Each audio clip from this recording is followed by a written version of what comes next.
સીતારામની જય માતાજી। તો મજામાં બધાય? સારું, તો બધાય મજામાં હે ને। હમણાં ધબધબાટી હાલે, કારણ કે ધબધબાટી એવી હાલે કે એની વાત પૂછો માં। ગાજર ને જો આ ગાજરનો ઢગલો પડ્યો, અથાણાની સિઝન છે, અથાણા બનાવીએ, મુરબો બનાવીએ, તો આવું બધું જો ગાજરના ખોખડા બનાવ્યા, આવું બધું કામ ચાલુ છે। તો આપણે અથાણાની સિઝનમાં અથાણું તો બનાવીએ, તો આપણે જો અથાણાનો વઘારવાનું તમને બધી રેસીપી બતાવી દીધી, અને રોજે રોજ આપણે 80 કિલો 100 કિલો જેટલું અથાણું બનાવીએ। તો હાન થાય તો અથાણું રહેતું જ નથી, કારણ કે આખા ઓલ ગુજરાતમાં બધે વિદેશમાં પણ ખૂબ આપણું અથાણું જાય। તો આ આપણી છે મુરબો પણ આપણે બનાવીએ, ડ્રાયફ્રૂટ નાખેલી સરસ। જો આ મુરબો છે, એકદમ સરસ વરસદીની જવાબદારી છે મુરબામાં પણ। તો આ મુરબો બનાવેલ છે, આ ગોળ કેરી ગુંદા ગાજરનું અથાણું બનાવેલું છે ગળ્યું, અને આપણે ખાટું અથાણું બનાવ્યું ને આ ગોળ કેરીના ટોપ બે ભર્યા અથાણાના। ને જો આપણે ગોળ પણ આથી ભાંગીએ, કોઈ માણસ લાઈ પણ જોવે હગે, કોઈ ટેસ્ટ કરે હગે અથાણાનો, ને ચોખાઈ પણ આપણે જોવે હગે, ભલે અચાનક જ આવે તોય પણ ભલી, ફોન કરીને આવે તોય પણ ભલી। આપણું અથાણું એકદમ ઓરિજિનલ સિંગ તેલ અને કેસર કેરીમાં આપણે બનાવીએ। જો કે હું આગળના વિડીયામાં બોલી હતી કે આપણે ઘરે મસાલો કાશ્મીરી અને રેશમ પટ્ટો મસાલો ચટણી ધરાવે ને આપણી ફૂલ કાશ્મીરી મરચાંનું આપણે અથાણું બનાવીએ। જો એ બહેણી પણ ના પડી, તો હિંગ હળદર બધુંય ઘરે એકદમ શુદ્ધ અને બધુંય ચોખ્ખું ફ્રેશ માલ બધો વાપરીએ, અને આપણે ગોળ પણ જો ભાંગીએ ને આપણા ભરેલી ટોપની ટોપ। તો આવી રીતે બધું અથાણું બનાવીએ। જો કોઈને જોતું હોય તો આપણી કોન્ટેક્ટ નંબર પણ આમાં આપીએ, તો કોન્ટેક્ટ પણ કરે હગે, અને જવાબદારી છે ચાખેની કોઈ આવેલા તો લે હગે। કોઈ પણ મસાલાના કે કોઈ પણ વસ્તુનો પ્રશ્ન તમે પૂછે હગો મણી, ફોનમાં પણ પૂછે હગો, કારણ કે કઈ રીતે બનાવવું ઘણી બહેનોને ન ખબર હોય, તો ઘણી બહેનો પૂછી હગે। અને જો કોઈને આમાં ઓર્ડર દેવો હોય તો 2-3 દી અગાઉ ઓર્ડર દેવો પડે, વધારે જોતું હોય તો।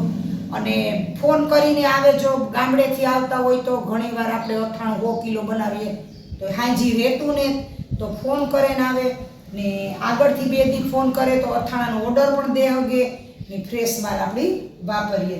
તો આપણી કાંટોય લાઈ મૂકો, જે બેનો ઊભા હોય એને આપણે કાંટેથી તોડીને આપીએ, જે કોઈ લઈ જાય એની બધી જવાબદારી સાથે આપણે અથાણું આપીએ। અને એકદમ આપણી ચાખે લેવાની ફૂલ જવાબદારી, અને ભાવે પણ આપણી જવાબદારી, અને વરદી આપણું અથાણું બગડતું જ નથી, કારણ કે ઘણા એમ કે બેન અથાણું રહેતું નથી, કાળું પડે જાય, તો એવું કંઈ નહીં થાય। આપણે ઓરિજિનલ સિંગ તેલમાં વાપરીએ ને આપણું અથાણું 2 વર્ષ બગડતું નથી, કારણ કે હું અથાણું મુરબો ખાટું અથાણું પણ મારે અટાણે ઓર્ડર એટલા છે કે હું પહોંચે ને થકતી, એટલે ખાલી 2 જ વસ્તુ રાખી, ગોળ કેરી ગુંદા ગાજરની અને મુરબો।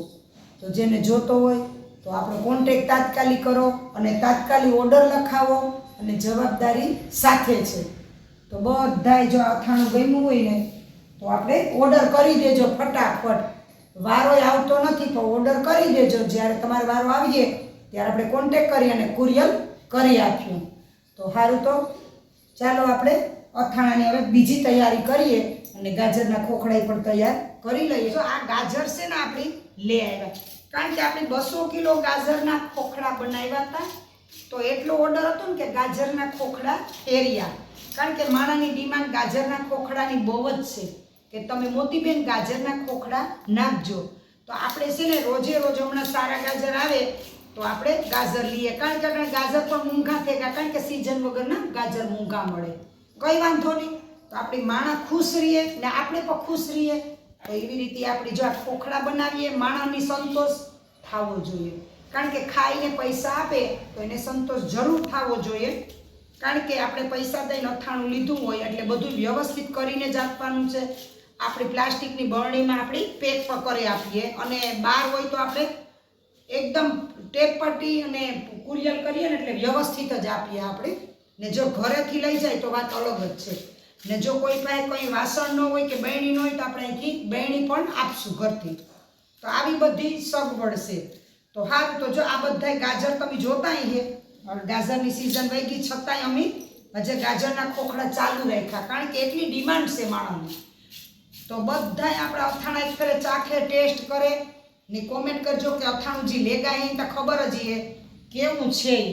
તો આપણું અથાણું એક ફેરે ખાઈને અજમાવે જોવો, ખાતરીબંધ અથાણું અને ખાતરીબંધ આપણું સિંગ તેલની કેસર કેરી. તો સારું, તો લો મારો વિડીયો ગમ્યો હોય તો લાઈક શેર અને સબસ્ક્રાઈબ કરજો, બે લાઈક બટન દબાવજો.